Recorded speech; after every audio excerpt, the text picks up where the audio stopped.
Béni soit ton nom. Shalom frère, comment vous allez? Je vais très bien par la grâce de Dieu. Amen, amen. Moi aussi, le Seigneur Amen. fait grâce. Donc, nous sommes là toujours dans le cadre de notre émission qu'on a commencé de parler sur les liens de famille, les malédictions générationnelles.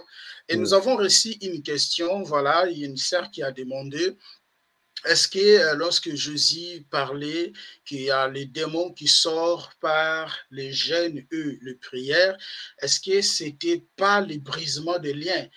Et c'est pour cela que je vous ai invité une fois de plus, comme nous sommes en train de parler de ça ensemble, d'essayer un peu d'analyser ces versets-là. Est-ce qu'il y a des démons qui sortent par des jeûnes et des prières?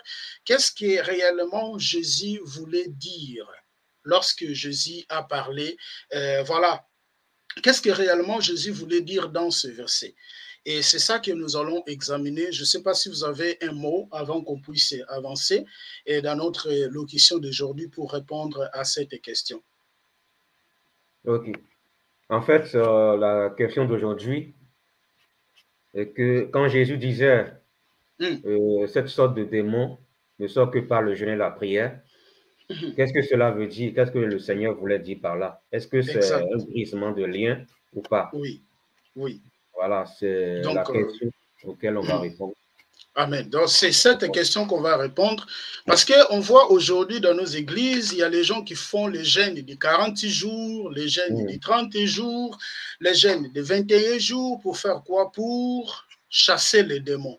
Et il y a même des pasteurs, avant de faire une délivrance, ils demandent à la personne dont on va délivrer de faire les jeûnes. C'est après les jeûnes que le pasteur viendra faire la délivrance. Pourquoi? Parce qu'il y a des démons, il y a les types de démons qui sortent par des jeûnes et la prière, selon ce que nous avons tous écouté. Maintenant, nous allons entrer dans le texte biblique pour comprendre, pour voir s'il y a réellement le démon qui sort par le jeûne et prière et qu'est-ce que Jésus voulait dire là-dessus. Mais je nous laisse d'abord représenter cette petite vidéo rapidement et nous allons avancer. Et voilà, c'est ça, voilà, les gens qui font des combats spirituels, des MM.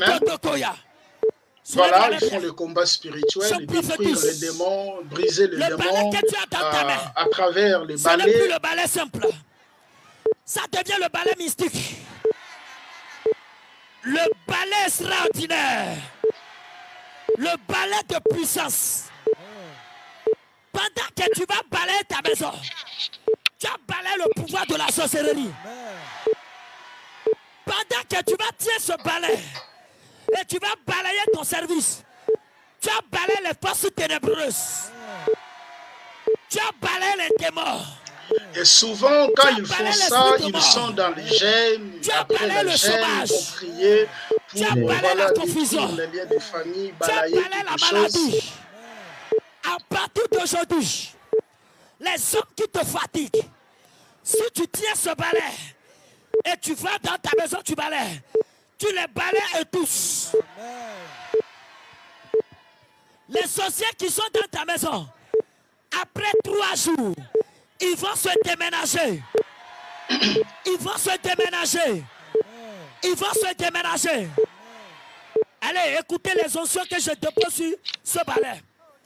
Ce balai, je dépose l'onction de la guérison dans ce balai.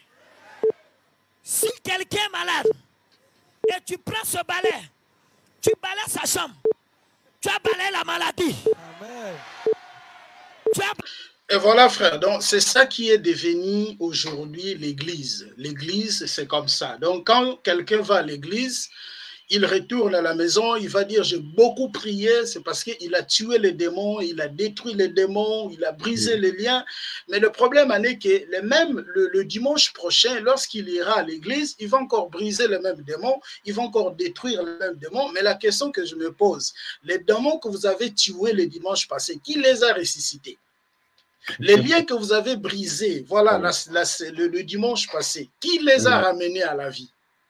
Donc, c'est pour cela qu'on va examiner ces versets, mes chers frères et sœurs, et partager ces lives. Et si vous avez des questions, nous sommes en direct, n'hésitez pas, posez-les et nous allons les répondre. Donc, par là, je vais projeter, on va vraiment lire la Bible ici. Je ne sais pas si, frère, vous êtes en train de voir. Oui, je vois. On va prendre, voilà, on va prendre là où c'est écrit, on va prendre le livre de Marc. On va prendre le livre de Marc, Marc chapitre 9. On va commencer notre lecture à partir de son verset 14 jusqu'au verset 29e. Marc chapitre 9, le verset 14 jusqu'au verset 29e. C'est là, je vais sélectionner, je ne serai pas tout, je vais sélectionner jusqu'ici. On va maintenant examiner ici ce que Jésus voulait dire lorsqu'il a dit qu'il y a les démons qui sortent par des jeûnes et des prières. Qu'est-ce que Jésus voulait dire? Je peux faire la lecture. Je commence la lecture. Nous sommes dans le livre de Marc, chapitre 9, le verset 14 jusqu'au verset 29. Mais avant qu'on puisse commencer, moi aussi, frère, j'étais victime de ça. Il y avait une prophétesse qui m'avait demandé, voilà, il a dit que Dieu lui a dit de faire les jeûnes. Pourquoi? Parce que je ne savais même pas pourquoi il faut faire les jeûnes. Et j'avais fait les jeûnes de 3 jours secs par l'ignorance. Donc, on va prendre ces versets-là. On dit, lorsqu'ils firent arriver, on va lire ça doucement. Lorsqu'ils firent arriver près des disciples, ils virent autour d'eux une grande foule et des scribes qui discutait avec eux. Dès que la foule vit Jésus, et elle fut surprise, et accourant pour le saluer, il leur demanda, sur quoi discutez-vous avec eux? Et un homme de la foule lui répondit, Maître, j'ai amené auprès de toi mon fils, qui est possédé d'un esprit muet. Le verset 18. En quelques lieux, qui le saisit et il jeté par terre. L'enfant Hakim égresse dedans et devient tout raide. Et je priais des disciples, et je prie tes disciples de chasser, et je prie les disciples de chasser l'esprit. Ils n'ont pas pu. Maintenant, ici, si Jésus commence de parler, donc il y a un père qui est venu, qui a ramené son fils. Et son fils-là était tourmenté par les esprits impurs. Et le père maintenant va expliquer, lorsque l'esprit venait tourmenter le fils, qu'est-ce que l'esprit y faisait? Il le prenait, voilà, et l'esprit, qu'est-ce que le père venant va expliquer, lorsque l'esprit vient à l'enfant, qu'est-ce que cet esprit faisait? Et le père ramène aux enfants, voilà cet enfant, son enfant aux disciples, mais les disciples n'ont pas pu chasser cet esprit-là. Maintenant, dans le verset 18, et c'est là où Jésus commence de parler. Il dit dans le verset 19, Jésus commence de parler. Race d'incrédules. Jésus commence de parler race d'incrédules. Il commence de traiter les disciples race d'incrédules. Leur dit Jésus, jusqu'à quand serai-je avec vous? Jusqu'à quand vous supporterai-je? Amène-les-moi. Retenez ça, parce que ça va nous aider. Jésus traite des disciples race incrédule. Jusqu'à quand serai-je avec vous? Et jusqu'à quand je vais vous supporter? On continue. Et Alléluia maintenant. Aussitôt que l'enfant vit Jésus, l'esprit l'agita avec violence et il tomba par terre et se roula en équimant. Jésus demanda au Père, combien y a-t-il de temps? Et celui arrive. C'est important aussi, on va la parler. Parce que souvent, lorsqu'on ramène quelqu'un, à Jésus pour que Jésus prie pour cette personne. Jésus, je n'ai pas lu ces versets où Jésus a demandé combien de temps que cette personne a ce problème. Je ne sais pas si vous avez déjà lu ces versets. Je ne sais pas, frère. Nous sommes là, nous sommes en train d'échanger. Je ne sais pas si vous avez déjà lu ces versets. Oui, bien sûr, j'ai déjà lu ça. Il y a un verset où Jésus a demandé à quelqu'un combien de temps que cette maladie est dans ton corps. Non, c'est le seul verset. Voilà. Ça, c'est le seul. Voilà. Ça, c'est le seul verset où Jésus, pour guérir une personne, pour expulser un esprit qui est dans quelqu'un, il demande combien de temps que ce problème arrive dans sa vie. C'est le seul verset. Et on va expliquer le pourquoi. On continue d'abord la lecture. Et aussitôt, nous sommes dans le verset 20. Et aussitôt que l'enfant vit Jésus, l'esprit l'agita avec violence. Il tomba par terre et se roulait en écumant. Le verset 21, Jésus demanda au Père. Voilà, Jésus maintenant, il parle premièrement aux disciples dans le verset qu'on vient de lire, dans le verset 19, où les disciples étaient incrédules. Voilà, jusqu'à quand race incrédule, jusqu'à quand serai-je avec vous? Lorsque Jésus parle ça aux disciples, il va laisser maintenant le disciple, il va s'adresser maintenant au papa de l'enfant qui a ramené son enfant. Jusque-là, je crois, nous sommes d'accord. Oui. Et là, maintenant, Jésus va poser la question au papa de l'enfant. Combien de temps que cela arrive depuis son enfance, répondit-il. Le papa maintenant de l'enfant va répondre, c'est depuis son enfance que ce problème s'est arrivé. Et souvent, l'esprit la jette dans le fait. Le papa de l'enfant maintenant commence à expliquer ce que l'esprit faisait quand cet esprit venait dans l'enfant et dans l'eau pour le faire périr. Mais si tu peux, ça c'est le papa de l'enfant qui demande, si tu peux quelque chose, viens à notre au secours, aie compassion de nous.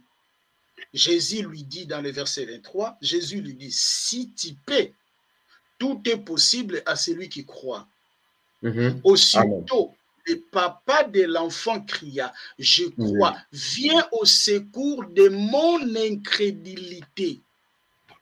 Donc, le papa de l'enfant était incrédule, les disciples aussi étaient incrédules. Exactement. Voilà. Donc, le papa de l'enfant, après on va chercher de comprendre c'est quoi l'incrédulité. Le papa de l'enfant était incrédule, les disciples aussi qui n'ont pas pu chasser ces démons-là, qui n'ont pas pu chasser les esprits qui étaient dans l'esprit qui était dans cet enfant-là, les disciples aussi étaient incrédules. Donc, les disciples et le papa de l'enfant, ils se retrouvent dans la même position. C'est ça. Très bien. Je crois qu'on est d'accord. On continue la lecture. Nous sommes déjà dans le verset 25. Jésus, voyant courir la foule, menaçant l'esprit impur, et lui dit, l'esprit muet et sourd, je t'ordonne, sors de cet enfant. Et il rentre plus, et il sortit en poussant des cris et en l'agitant avec une grande violence. L'enfant devint comme mort, de sorte que plusieurs disaient qu'il était mort. On est dans le verset 27, je vais faire monter. On est dans le verset 27, on est dans le verset 27. Mais Jésus l'aya pris par la main et fit lever, et il se tient debout. Quand Jésus fit entrer dans la maison, ses disciples lui demandèrent en particulier, pourquoi n'avons-nous pas pu chasser cet esprit?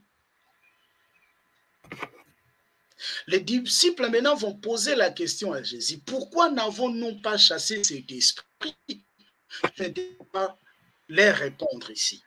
Il leur dit, cette espèce-là ne peut sortir que par la prière. Dans d'autres versions, on ajoute le jeûne. Oui. Par la prière et le jeûne. Maintenant, je nous pose la première question que je nous pose, parce que nous ne pouvons pas prendre un verset biblique, prendre le verset biblique et sans pourtant comprendre le contexte. Parce que lorsqu'on prend les versets bibliques, on ne comprend pas le contexte, on va faire quoi? On va faire sortir les versets bibliques dans son contexte, ça deviendra le prétexte. C'est ça. Maintenant, la question que je nous pose, pourquoi les disciples n'ont pas pu chasser cet esprit? C'est ça la première question. Pourquoi les disciples n'ont pas pu chasser cet esprit? Je ne sais pas, frère, si vous avez accompagné, je crois que vous avez accompagné la lecture. Pourquoi? Oui, très bien. En fait, oui. Les disciples étaient incrédules. Très bien. Ils manquaient de foi. OK. Parce que sans la foi, tu ne peux pas chasser un esprit. Très bien. On va répondre. On va répondre. Les disciples étaient incrédules. C'est ça. Les disciples étaient incrédules et les papas aussi étaient incrédules. Jésus ne les a pas dit qu'il faut jeûner pour chasser un esprit. Non. Il faut jeûner pour chasser les démons. Non. Ce qui a fait que les disciples n'arrivent pas de chasser les démons, l'esprit qui était dans cet enfant, c'est l'incrédulité. C'est pour cela que Jésus va leur dire que cette espèce-là ne sorte que par la prière et le jeûne. Il y a des versions, ici dans cette version, on a limité par la prière, mais vous verrez, il y a les versions qui parlent par la prière et le jeûne. Et c'est ces versets qu'aujourd'hui, beaucoup de pasteurs ont eu pour faire gêner aux gens, pour dire qu'il y a des esprits qui sortent dans la prière et le jeûne. Jésus n'a pas dit aux disciples de gêner pour expulser les esprits. Mais Jésus les avait dit que vous n'avez pas pu chasser cet esprit-là. Ne faisons pas dire à la Bible ce que la Bible n'a pas dit. Jésus les a dit, vous n'avez pas pu chasser l'esprit qui était dans cet enfant. Pourquoi? Parce que vous êtes les incrédules. Incrédules, c'est ça. Et le papa aussi a resté longtemps avec son enfant. Le papa aussi n'a pas pu expulser cet esprit. Pourquoi? Parce que le papa aussi était incrédule. Donc le papa et les disciples se retrouvent dans le même endroit. Maintenant, c'est quoi l'incrédulité? C'est quoi l'incrédule? Lorsque nous lisons la Bible, lorsque nous parlons par exemple dans la langue grecque, l'incrédulité c'est apistos. Apistos qui est traduit par infidèle, sans foi, non crédible, sur les choses, incroyant, incrédule, sans confiance en Dieu. C'est ça. C'est ça. C'est ça l'incrédulité. Je répète, l'incrédulité, c'est infidèle, sans foi, non crédible sur les choses de Dieu et incroyable, incrédule. Donc, c'est quelqu'un qui n'a pas la foi en Dieu. C'est ça l'incrédulité. Donc, Jésus voulait justement dire que les jeûnes que nous faisons, les jeûnes ne chassent pas les esprits impurs, mais les jeûnes nous aident aujourd'hui de détruire notre incrédulité pour mettre notre foi en place. Parce que si les disciples avaient pas l'incrédulité, il allait chasser ces démons-là. Il allait expulser l'esprit qui était dans cet enfant. Mais comme les disciples étaient l'incrédule, Jésus leur demande maintenant de faire des jeûnes et des prières. Pour faire quoi? Pour augmenter leur foi. C'est pour cela que le papa de l'enfant aussi va demander à Jésus de venir au secours. Pourquoi? Parce que lui aussi, le papa, était incrédule. Donc, si tu gênes, les gènes vont faire quoi? Vont augmenter ta foi. On ne gêne pas pour chasser un démon, c'est faux et archi faux. Et vous verrez que les pasteurs qui font les délivrances, qu'est-ce qu'ils vont faire? Qu'est-ce qu'ils font? Ils vont demander à la personne dont on va délivrer de faire quoi? De gêner. Est-ce que Jésus avait-il demandé au papa de cet enfant de gêner? Non, pas du tout. Non, non, il a expulsé. Non, ce n'est pas la personne dont tu vas délivrer qui doit gêner, mais c'est toi, le pasteur, qui doit gêner pour briser ton incrédulité. C'est ça. Voilà. Donc, c'est le pasteur qui doit gêner pour briser son incrédulité, pour augmenter sa foi. On ne va pas parler de gêne. Je parlerai des gènes un jour, frère. Je parlerai des gènes. Les gènes, à quoi servent les gènes dans la Nouvelle Alliance? Parce que les gens imitent Daniel. Daniel n'est pas notre modèle. Les gens imitent Esther. Esther n'est pas notre modèle. Les gens imitent David, imitent je ne sais pas quoi. Ce n'est pas notre modèle, c'est pour cela. Les gens font les jeûnes de 40 jours, mais après les jeûnes de 40 jours, il n'y a rien qui se fait. Et la foi aussi, ça n'augmente pas. Pourquoi? Parce qu'ils ont reçu un enseignement qui n'est pas l'enseignement du maître. Et comment la foi va augmenter? Il n'y a aucun démon qui sort par les gènes. Parce que le démon n'a pas peur de tes gènes. Les démons n'ont pas peur de tes prières. Ils n'ont pas peur de tes prières. Ils n'ont pas non plus peur de tes gènes. Jésus a jeûné combien de jours? 40 jours et 40 nuits. Les démons ne s'est pas présenté. Le Satan ne s'est pas présenté pour tenter Jésus. Bien sûr. Moïse, n'est-ce pas après la mort de Moïse, le diable est venu, le Satan est venu pour récupérer le corps de Moïse.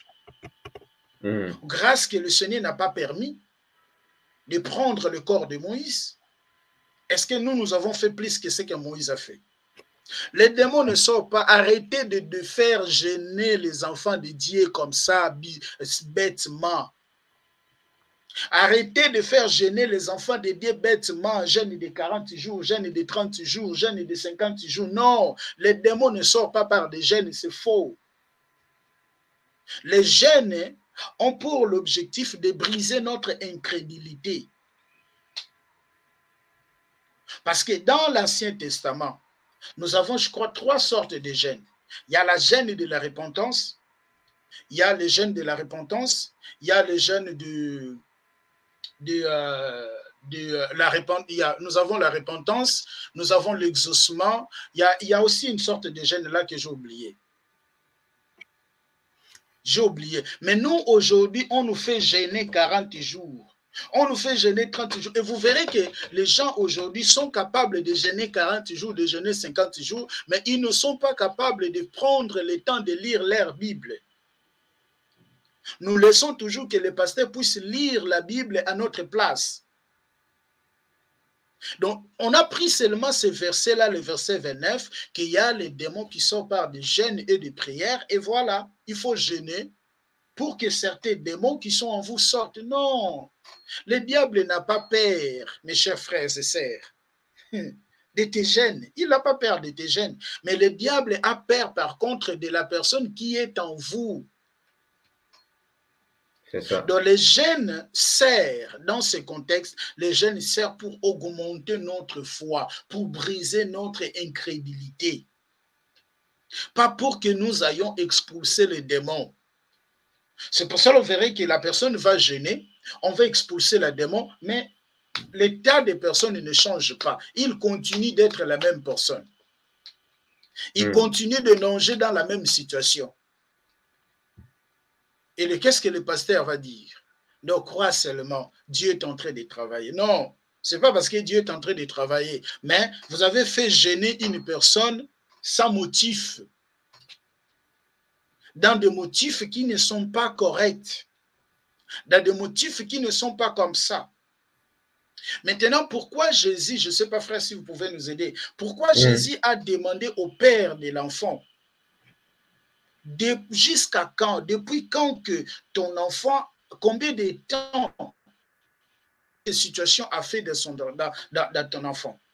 Parce que Jésus a posé la question, depuis quand que ces démons menacent ton enfant? Jésus, le papa de l'enfant dit, depuis sa naissance. Depuis sa naissance. Oui, et c'est là où maintenant le papa de l'enfant demande à Jésus, en fait que Jésus vienne à son incrédulité, vienne lui aider dans son incrédulité. Jésus va dire, si je peux, il dit, tout est possible à celui qui croit. Il nous présente juste la foi, pas les gènes. Exactement. Pas de gènes, c'est faux. Donc, le fait que Jésus pose la question déjà au papa de l'enfant, combien de temps que ton enfant a ces problèmes, juste le papa de Jésus voulait toujours ramener le papa de l'enfant à la croyance, de croire. La foi. Voilà, à la foi, d'avoir la foi. Parce que Jésus savait qu'un jour, il ne sera pas avec lui. Un jour, il ne sera plus avec lui. Maintenant, s'il n'est plus avec lui, qui va chasser encore les démons qui viendront menacer d'autres enfants? Donc, il doit enseigner la foi. Ici, Jésus nous enseignait seulement la foi, frère. Mais attention, lorsque vous lisez la Bible, je ne sais pas si vous avez déjà fait cette attention-là, nous avons plusieurs sortes de foi. Vous comprenez? Nous avons plusieurs sortes de foi. Nous avons premièrement la foi des Hébreux chapitre 11, le verset 1er, c'est une foi naturelle. Voilà la foi des Hébreux chapitre 11, le verset 1er, c'est une foi naturelle. Et cette foi, nous le trouvons à toute personne, toute créature a cette foi. Que ce soit païen, que ce soit chrétien, tout, que ce soit enfant, nous tous, nous avons cette foi. De croire aux choses que nous ne voyons pas. Tout le monde a cette foi. Et nous avons la deuxième foi, c'est la foi de posséder le matériel. C'est la foi de posséder la guérison. Ça aussi, c'est la foi. Je pars à l'église.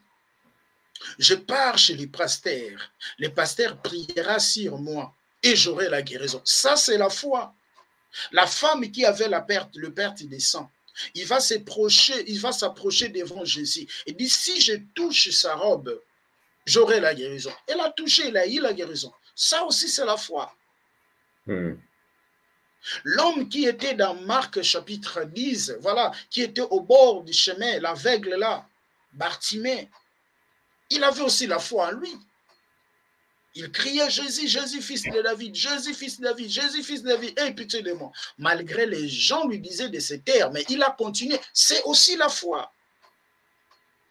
Et vous verrez que cette foi, c'est la foi qui se trouve aujourd'hui dans les cœurs de plusieurs enfants, de conquérir des choses matérielles. Ça aussi, c'est la foi. Les païens ont cette foi, les croyants ont cette foi, tout le monde a cette foi.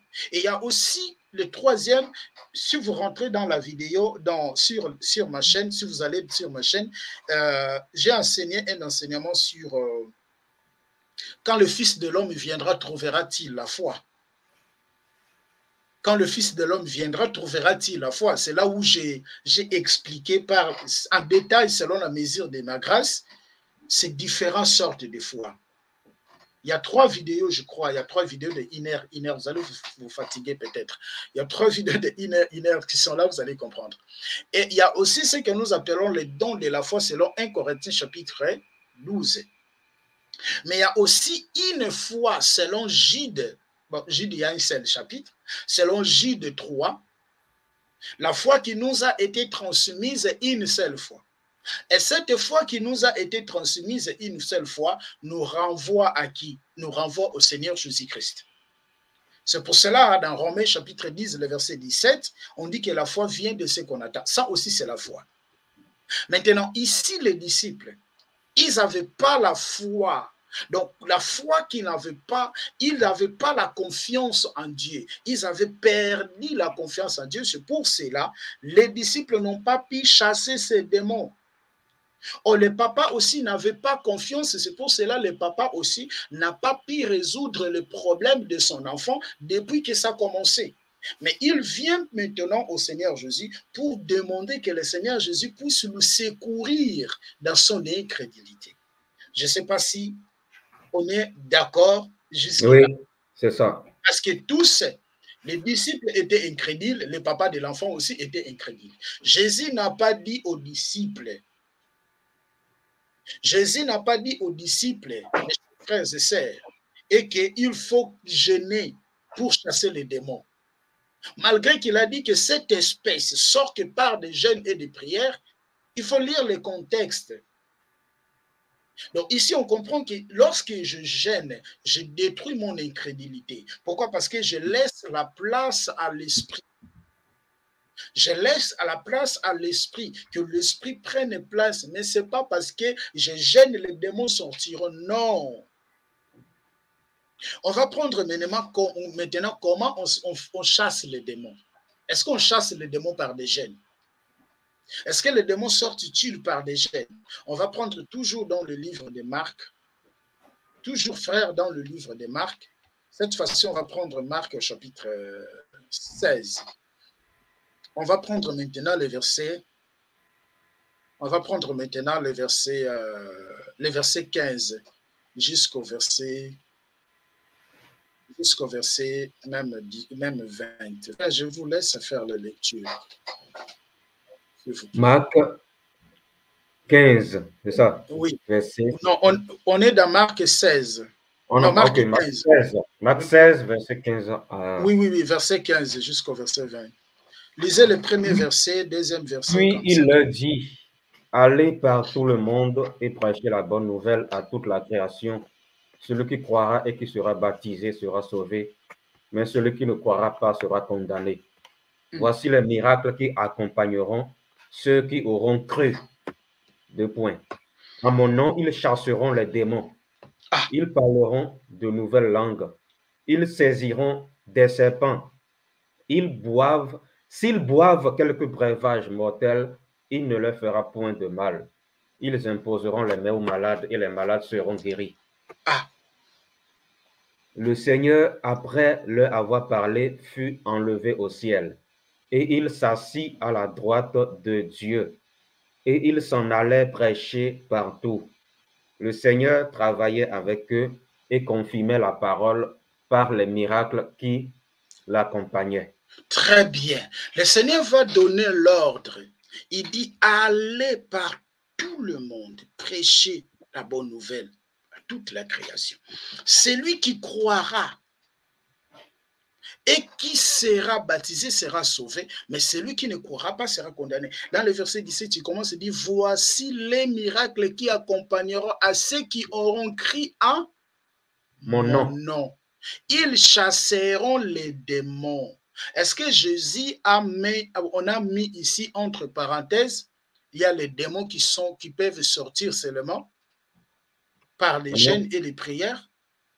C'est bien écrit, ils chasseront les démons en mon nom. C'est bien écrit, ils chasseront les démons par mon nom. Donc, il n'y a que le nom de Jésus qui passe, qui chasse. Mais vous ne pouvez pas aussi chasser non plus ces démons si vous n'avez pas la foi. C'est quoi la foi? Vous ne pouvez pas chasser ces démons s'il n'est pas en vous, si sa parole n'est pas en vous. La Bible dit que Dieu demeure en nous par son esprit. Il y a un verset, j'ai oublié, je crois, dans Acte 17, où Paul chassait les démons.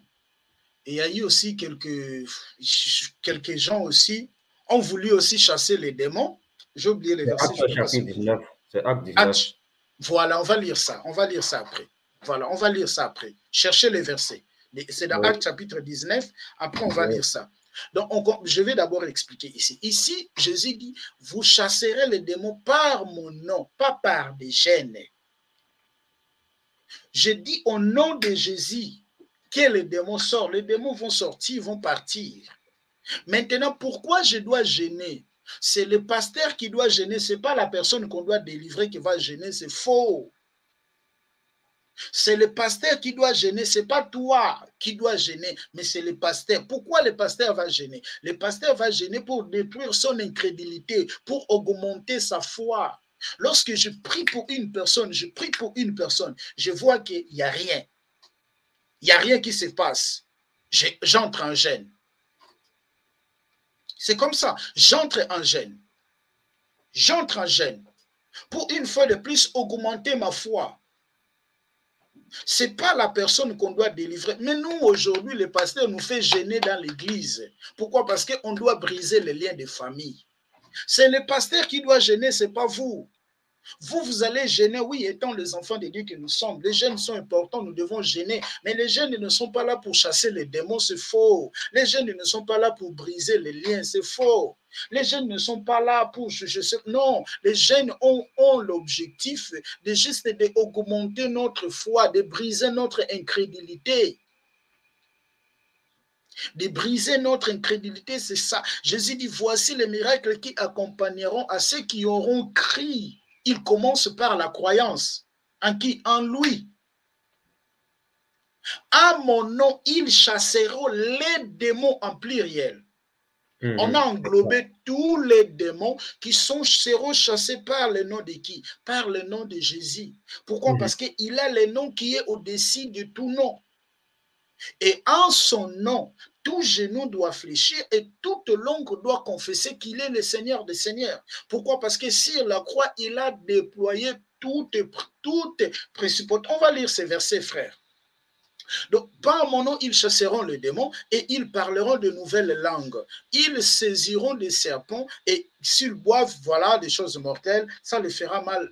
Ça ne fera pas mal. Et par mon nom, ils poseront les mains aux malades et les malades seront guéris. Voilà. Et c'est ça là, c'est pas seulement le pasteur qui a. C'est pas seulement le pasteur qui a reçu ses pouvoirs. C'est pas seulement le pasteur qui a reçu ses pouvoirs. Tout enfant de Dieu. Je m'étonne aujourd'hui à chaque fois après l'église. Les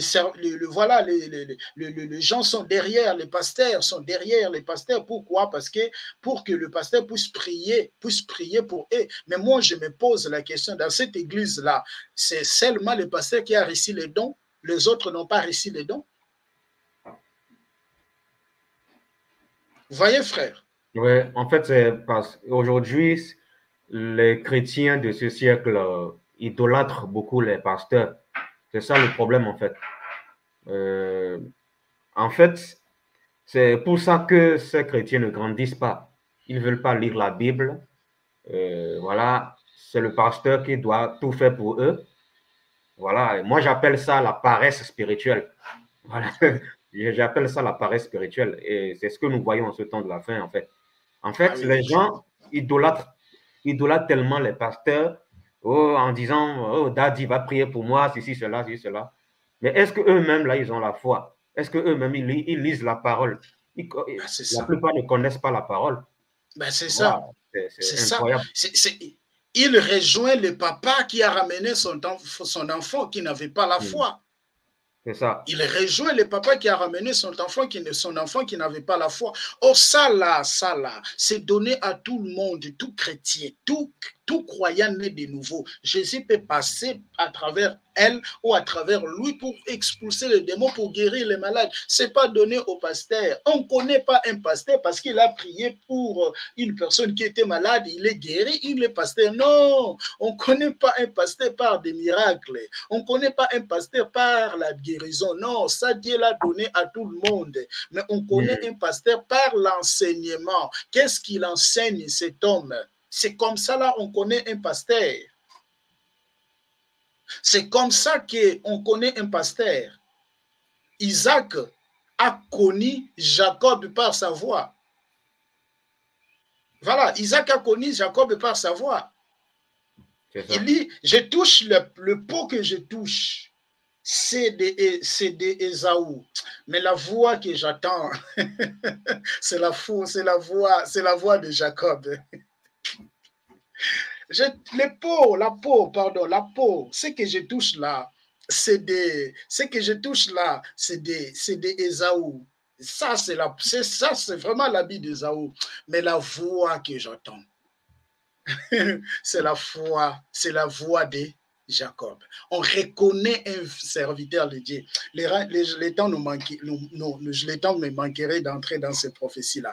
On connaît un serviteur de Dieu par ce qu'il prêche, pas par des miracles. Tout le monde peut le faire. Tout enfant de Dieu, né de nouveau, Dieu peut passer par elle, par lui, pour faire des miracles, pour guérir. Les satanistes font des miracles aussi.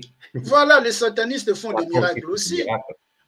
Mais c'est par la parole, ce que l'homme enseigne, c'est là où on va qualifier celui-là, c'est un serviteur de Dieu, pas par la prophétie. Parce que tout homme peut prêcher, frère. Prenez la Bible, tout homme peut prêcher. Mais ce n'est pas donné à tout le monde de dénicher les mystères qui sont cachés. Donc, frère, ici, on chasse les démons, c'est par le nom de Jésus. Mais je vais nous donner quelques versets rapidement. On va prendre Colossiens et je nous laisse...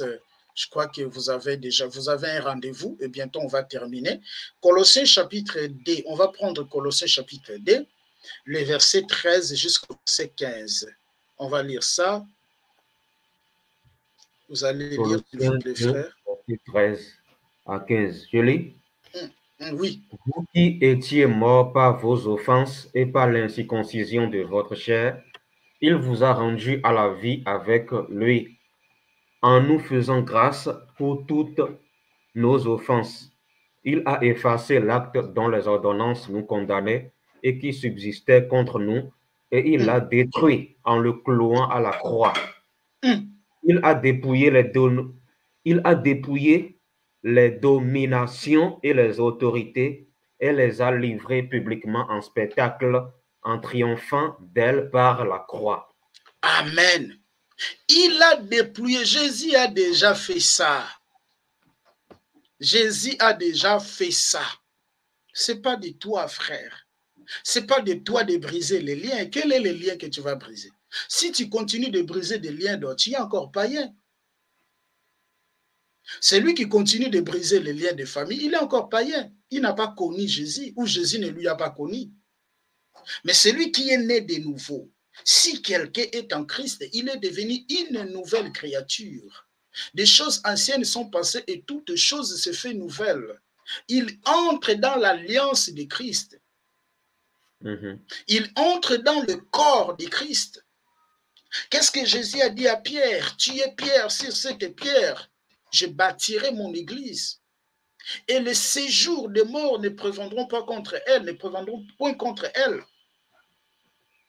Mais comment tu continues dans les liens? Comment tu continues dans les liens? Non, il faut revoir ta foi. Il a tout ça, il a déployé les dominations, les autorités et les a livrées publiquement en spectacle, en triomphant d'elles par la croix. C'est à travers la croix qu'il a triomphé. Et vous verrez aussi, il y a aussi un verset qui est mal compris, qui a été mal compris. Luc chapitre 10, le verset 19. Je ne sais pas, frère, si vous pouvez le prendre. Oui. Luc chapitre 10, le verset 19. Luc 10, verset 19.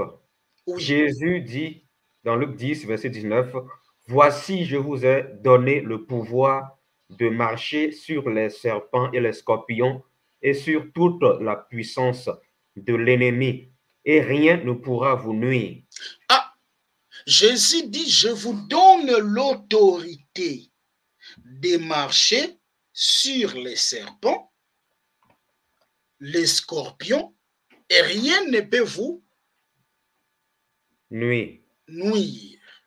Est-ce que d'abord, parce que j'ai écouté un pasteur qui a dit, lorsque Jésus parlait de ça, il a envoyé les enfants de Dieu de faire un combat. Non. Là-bas, on ne dit pas de faire un combat. Mais on nous donne l'autorité. Comment tu vas combattre avec quelqu'un qui a l'autorité sur lui? Parce que tu l'as déjà piétiné. Et cette autorité ne vient pas de toi. Cette autorité vient de celui qui t'a donné cette autorité. Ou qui nous a donné l'autorité? N'est-ce pas Jésus qui nous a donné l'autorité? Et n'est-ce pas Jésus qui a déployé ici toute force, toute autorité, toute autorité et toute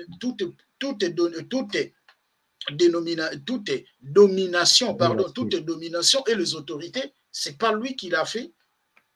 Comme lui, il a déployé cela, il va nous donner n'est-ce pas, mes chers frères et sœurs, l'autorité. Bon, il y a aussi les gens qui prennent que non, les Jésus priait pour Pierre. Pourquoi? Parce que le diable réclamait Pierre.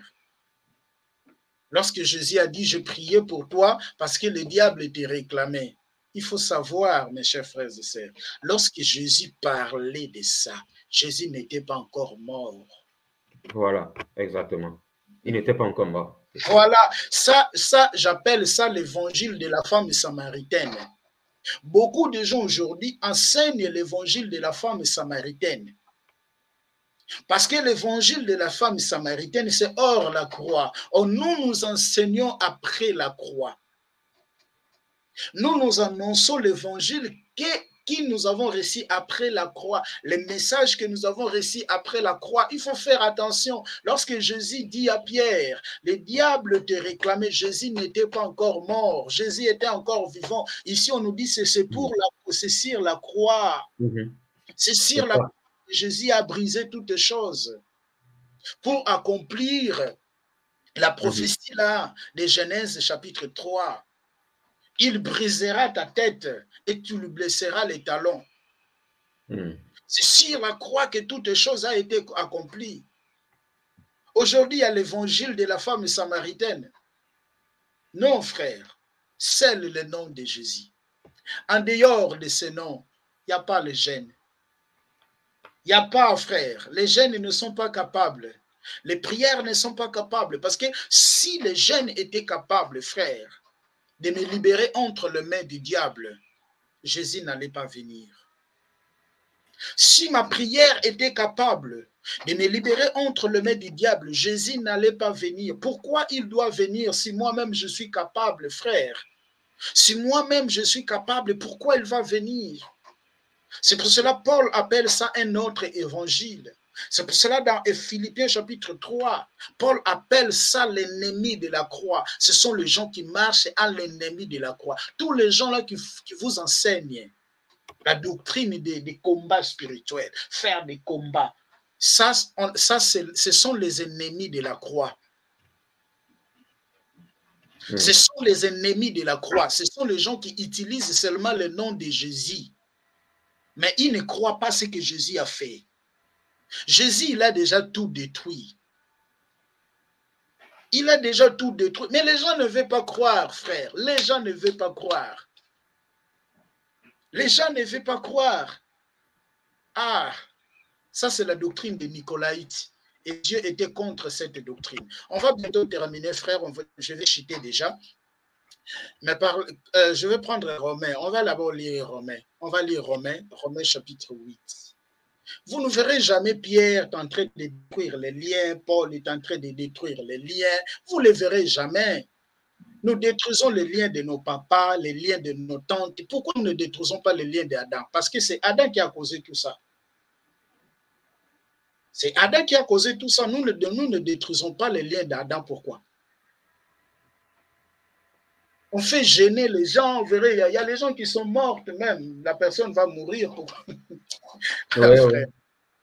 Les gens jeûnent, mais ils ne changent pas. Ils ont toujours le même caractère, les mêmes comportements. Et d'autres même deviennent pires. Plus ils jeûnent, plus ils deviennent pires. Mais oui, nous aussi, nous étions comme ça.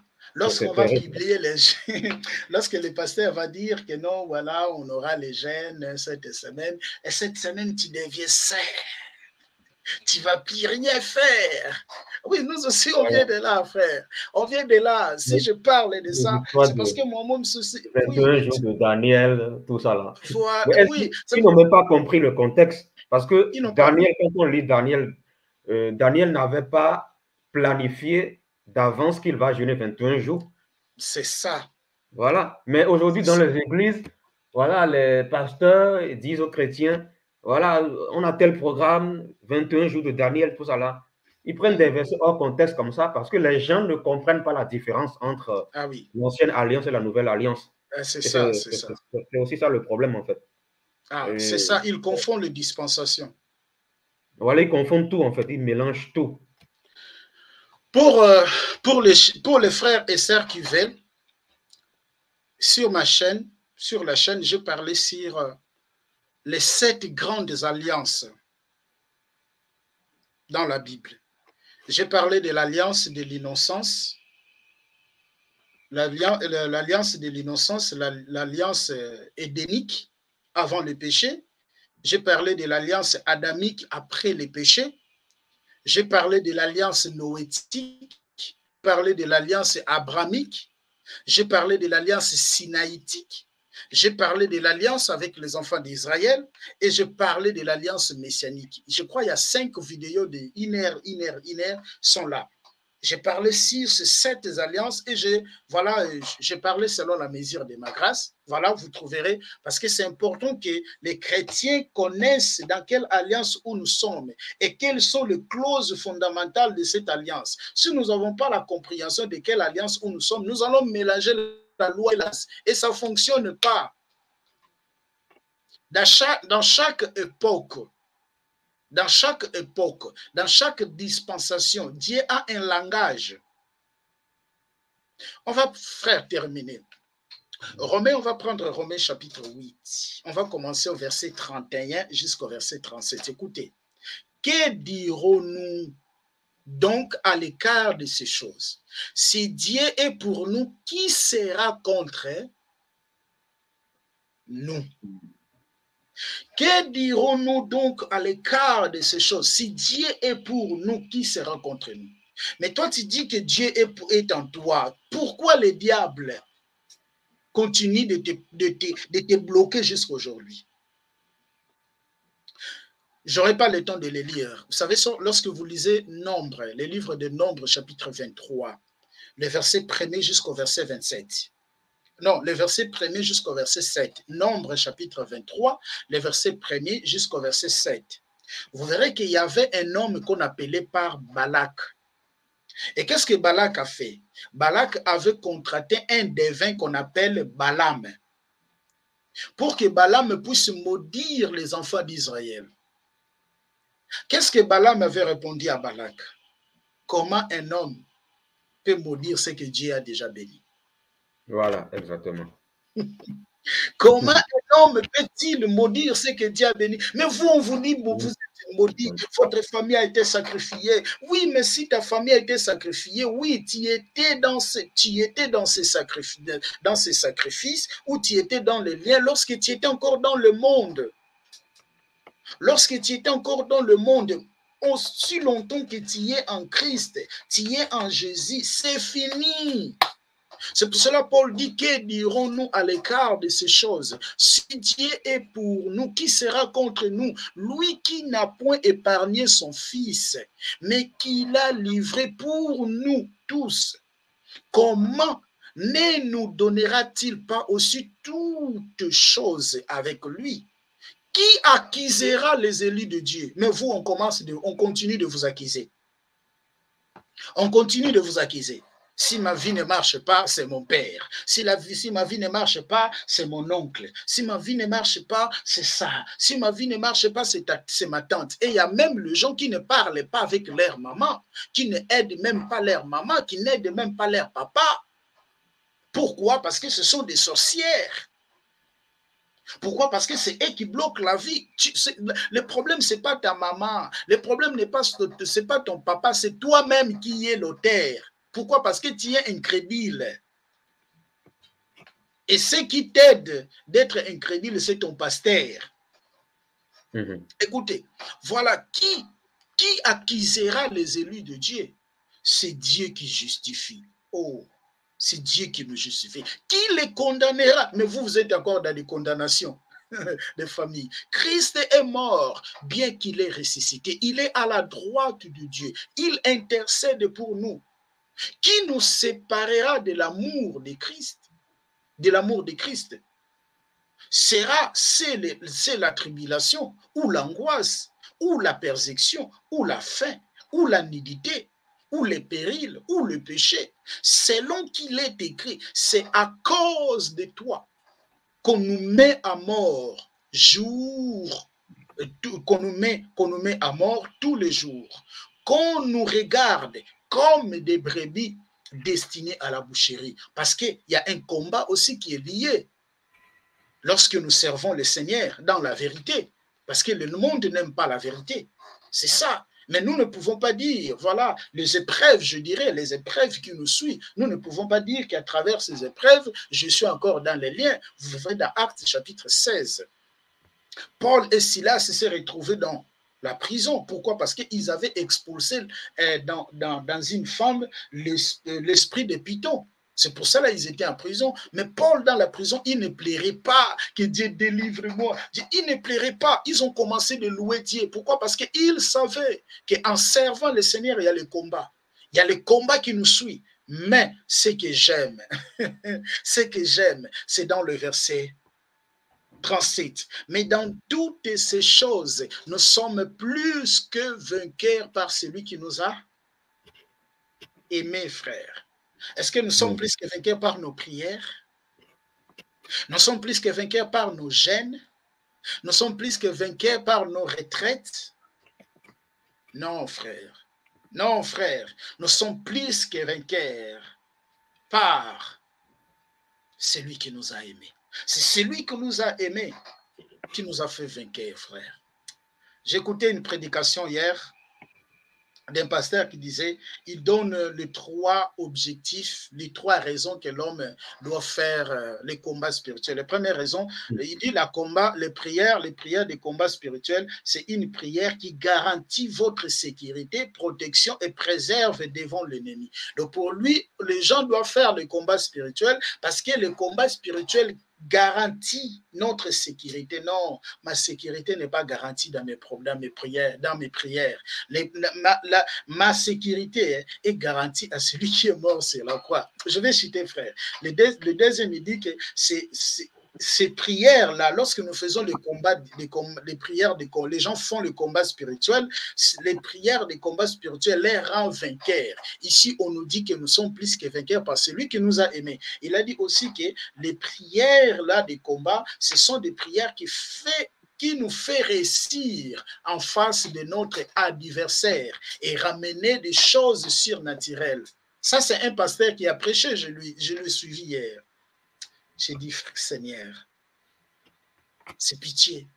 C'est à cause de Jésus que nous sommes plus que vainqueurs. Le temps nous manquera de les lire. Dans 1 Jean chapitre 5, le verset 7 à 8. Je ne sais pas, frère, vous pouvez les lire là-bas rapidement. 1 Jean chapitre 5, oui, le verset 7 à 8. 1 Jean 5, verset 7 à 8. 7 à 8. Ainsi, ils sont 3 à rendre témoignage. L'esprit, l'eau et le sang. Non, prends 1 Jean 3, 7 à 8, excusez-moi. 1 Jean 3, 7 à 8. Petits enfants, que personne ne vous égare. Celui qui pratique la justice est juste comme Christ lui-même est juste. Celui qui pratique le péché est du diable, car le diable pêche dès le commencement. Or, c'est pour détruire les œuvres du diable que le Fils de Dieu est apparu. Ah, le Fils de Dieu est apparu pour détruire les œuvres du diable. Dans 1 Jean, voilà 3, 24, Dieu demeure à nous par son esprit. Vous pouvez les prendre. Vous êtes déjà dans les livres. Là, 1 Jean 3, verset 24. Celui qui garde ses commandements demeure en Dieu et Dieu demeure en lui. Et nous reconnaissons qu'il demeure en nous à l'esprit qu'il nous a donné. Oh, le diable, c'est un esprit. Comment maintenant l'esprit du diable et l'esprit de Jésus va demeurer en toi? C'est parce que tu n'as pas encore connu Jésus. C'est son esprit qui demeure en toi. Oh, celui qui est en nous est plus que celui qui est dans ce monde. Frère, on met point virgule parce que vous avez un rendez-vous. Je ne sais pas si vous avez rappelé quelques commentaires avant que vous... Oui, en fait, je voudrais qu'on lise Acte 19. Oui. À partir du verset 13. Oui. Voilà, je peux lire ça ici. Vous voulez que je le mette ici? Oui, bon, si tu peux. Ok, c'est Acte 19, Acte 19 à partir de son verset 13. Et par rapport au le verset là qu'on a laissé, ouais. Acte 19. Acte chapitre 19. On nous a tous roulés dans la farine, comme parle un pasteur. Jusqu'au verset? Jusqu'au verset 17. Ok.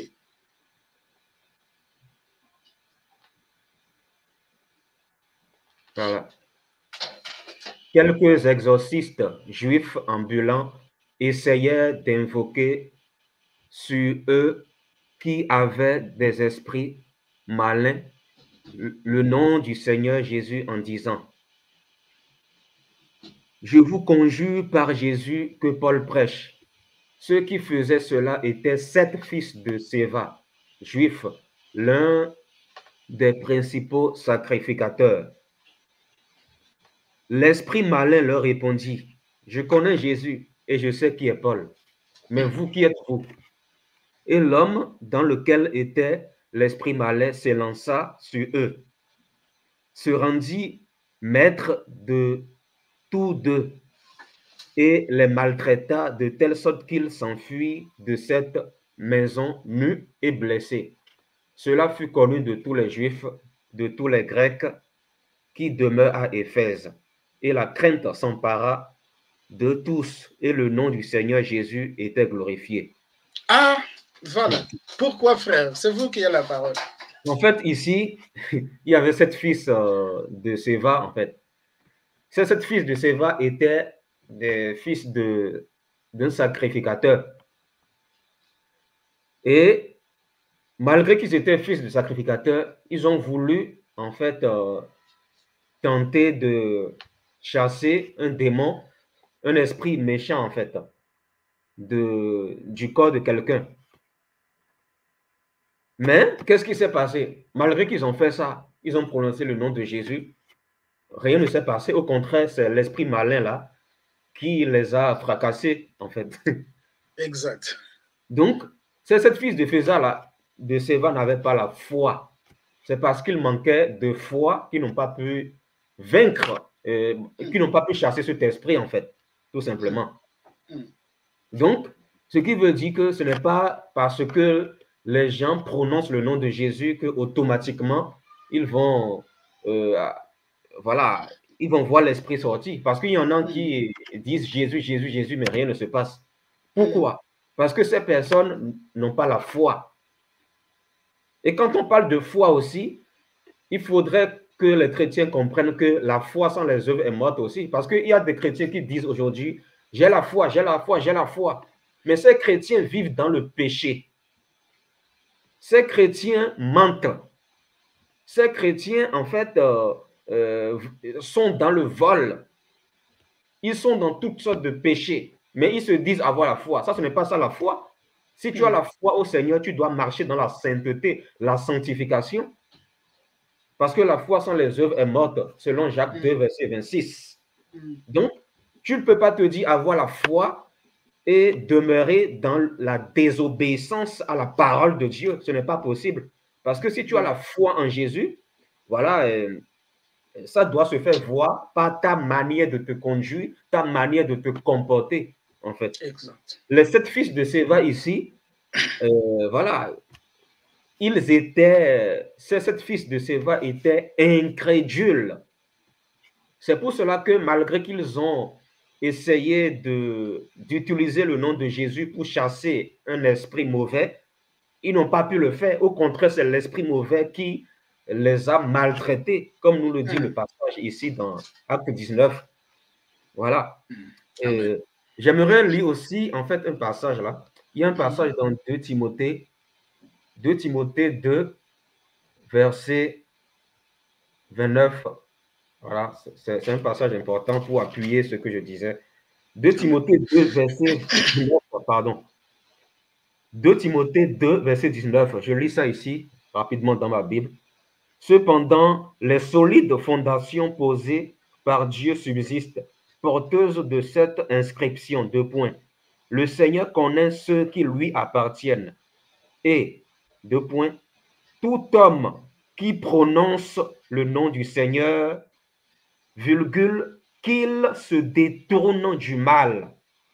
Voilà ce que 2 Timothée chapitre 2 verset 19 dit. La Bible dit, tout homme qui prononce le nom du Seigneur, qu'il se détourne du mal. C'est un ordre que le Seigneur donne ici aux gens qui prononcent le nom du Seigneur. Les gens qui prononcent le nom du Seigneur doivent se détourner du mal. Donc, ici, en fait, dans Acte 19, que nous avons lu par rapport aux 7 fils de Séva qui essayaient de chasser un esprit malin du corps d'un homme, ces 7 fils de Séva étaient dans l'incrédulité. Ces 7 fils de Séva étaient dans le péché, le mal. Ils ne se sont pas détournés du mal, malgré qu'ils étaient fils d'un sacrificateur. Donc, ce n'est pas parce que tu es l'enfant d'un pasteur ou d'un évangéliste que automatiquement que tu as l'autorité de Jésus. Parce que toi-même, tu dois ouvrir ton cœur à Jésus. Toi-même, tu dois en fait avoir un témoignage. Voilà, parce que la vie chrétienne, c'est un témoignage aussi. Voilà. Chacun doit avoir un témoignage. Chaque chrétien doit avoir son propre témoignage avec le Seigneur. Voilà. Parce que la parole dit, celui qui prononce le nom du Seigneur doit se détourner du mal. Aujourd'hui, il y a des gens qui font soi-disant des délivrances. Ils prononcent le nom du Seigneur. Ils sont là à faire des combats spirituels, entre guillemets. Mais quand tu essaies d'apprendre à les connaître, ce sont des gens méchants. Ce sont des gens qui n'ont pas un bon comportement. Et ce sont des gens, en fait, qui se basent sur des expériences personnelles pour que ce qu'ils font, ils sont dans la vérité. Or, nous ne devons pas baser notre vie sur des expériences personnelles, mais nous devons baser notre vie sur la saine doctrine de Christ. Amen. C'est très important. Voilà, prononcer le nom de Jésus, voilà, ça doit s'accompagner de la foi. Et celui qui parle de foi parle de la sanctification. Je parle de la foi que le Seigneur met en nous quand nous naissons de nouveau. C'est de cette foi que je parle, en fait. Exact. Voilà, je ne parle pas de la foi naturelle. Donc, il est très important que les chrétiens comprennent la parole. Voilà. Quand la Bible dit dans un verset, voilà, la Bible dit, celui qui invoquera le nom du Seigneur sera sauvé. Souvent, les gens ne comprennent pas ce verset aussi. Les gens pensent que, voilà, ils vont juste prononcer le nom du Seigneur comme ça. C'est dans Joël 2, 32. Dans le péché. C'est grave, en fait. Ils vont vivre dans la fornication, l'adultère, le mal, le manque de pardon, la haine, la méchanceté. Et ils prononcent le nom du Seigneur juste parce que la Bible dit, voilà, celui qui invoquera le nom du Seigneur sera sauvé. Attention, les gens comprennent mal ce verset aussi. Parce que dans 2 Timothée 2, verset 19, voilà, la parole est claire. La parole dit que celui qui prononce le nom du Seigneur s'éloigne du mal. C'est très important. Parce que, voilà, dans Exode chapitre 20, verset 7, voilà, la parole dit quoi? Je vais rapidement lire ça. Exode 20, verset 7, c'est important. Exode 20, verset 7. Tu n'utiliseras pas le nom de l'Éternel, ton Dieu, à la légère, car l'Éternel ne laissera pas impuni celui qui utilisera son nom à la légère. Voilà, le nom de l'Éternel dans la Nouvelle Alliance, voilà, on sait que c'est Jésus. C'est Jésus. Ah oui. Donc, nous ne devons pas utiliser le nom de Jésus à la légère. Voilà, parce que le nom de Jésus, c'est le nom de notre Dieu créateur. Amen. Voilà. Nous devons avoir foi en son nom-là. Nous devons, voilà, marcher selon sa parole, en fait. Amen. Merci beaucoup. Merci frère, donc merci pour ta disponibilité et merci aux frères et sœurs. Merci aussi, Shalom, sœur Odile, c'est ta question que nous sommes en train de répondre. Hein. Et si vous n'avez pas été éclairé, vous pouvez aussi nous écrire, nous reviendrons encore, parce que l'objectif, c'est c'est de nous éclairer en fait.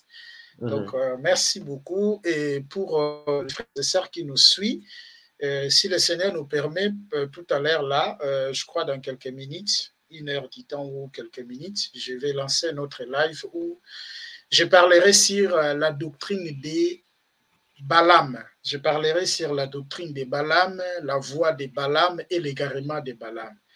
La doctrine qui dérangeait l'église de Pergame. Donc, c'est ça, justement, pour vous informer. Et merci, frère. Je ne sais pas si vous avez les derniers mots pour maintenant, parce que vous avez aussi un rendez-vous, je crois, dans 5 minutes. Et comme oui, ça, normalement. Oui, j'ai le temps, j'ai 5 minutes, ça va. Amen. OK. Je peux donner, voilà, je peux dire un dernier mot. D'accord. Okay. En fait, mon dernier mot pour les chrétiens, c'est, premièrement, il faut que les chrétiens arrêtent de diviniser les pasteurs, d'idolâtrer les pasteurs. Voilà. Parce que après la mort, chacun sera seul devant le Seigneur pour rendre des comptes concernant sa vie. Amen. Le pasteur, l'évangéliste, l'apôtre ne sera pas là. Donc, j'aimerais dire aux chrétiens aussi de travailler en fait leur foi. Voilà, la foi, parce que cette génération manque de foi en réalité. Cette génération manque de foi. Donc, les chrétiens doivent apprendre à, voilà, ils doivent vraiment faire grandir leur foi en fait. C'est très important. Parce que sans la foi, il n'y a pas de miracle authentique en fait. Sans la foi, Jésus ne peut pas agir. Voilà. Mais nous parlons ici de la foi biblique. C'est ça. Voilà. La foi biblique.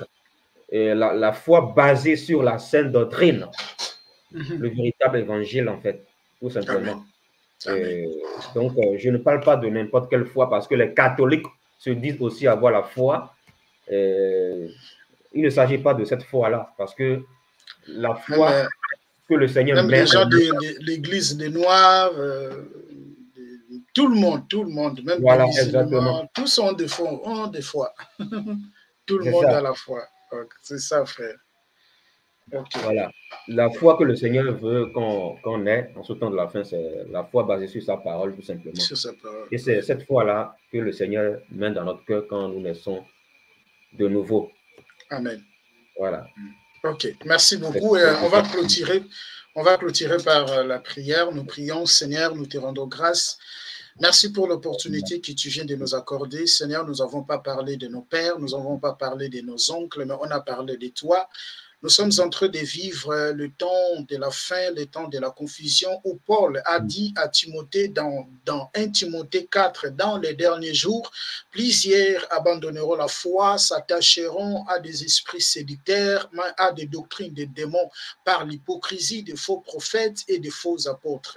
Mais lorsqu'il arrive dans 2 Timothée 4, il a dit à Timothée de continuer de faire l'œuvre, de continuer d'enseigner, que ce soit dans le temps ou en dehors, qu'il continue, que ce soit à l'occasion favorable ou non, mais qu'il continue d'enseigner la saine doctrine. Seigneur, je sais qu'il y a des enfants que tu as permis, Seigneur, de suivre ces lives. J'ai pris que, Seigneur, ton esprit, que le Saint-Esprit, une fois de plus, puisse donner l'interprétation à ce qu'on vient de parler. Je sais qu'il y a des fois, c'est confus. Pourquoi? Parce que nous avons déjà écouté les enseignements, Seigneur, qui nous ont embrouillés. Mais je prie ton esprit, parce qu'il est écrit que dans cette alliance, personne enseignera concitoyens. Pourquoi? Parce que nous serons tous enseignés par le Saint-Esprit. Que ton esprit, l'esprit de la vérité, Seigneur, puisse nous éclairer. Et toutes les personnes qui auront l'opportunité de suivre, d'écouter cette vidéo, Seigneur, que ton esprit puisse l'éclairer. Et là où nous, Seigneur, nous nous sommes limités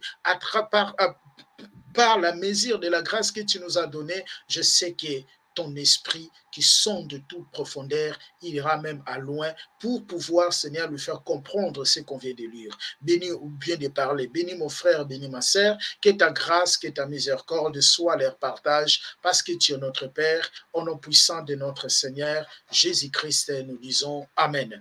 Amen. Amen. Amen. OK, merci beaucoup. Nous nous retrouvons dans notre prochain numéro et que le Seigneur vous bénisse. abondamment. Merci, au revoir. Que le Seigneur te bénisse aussi.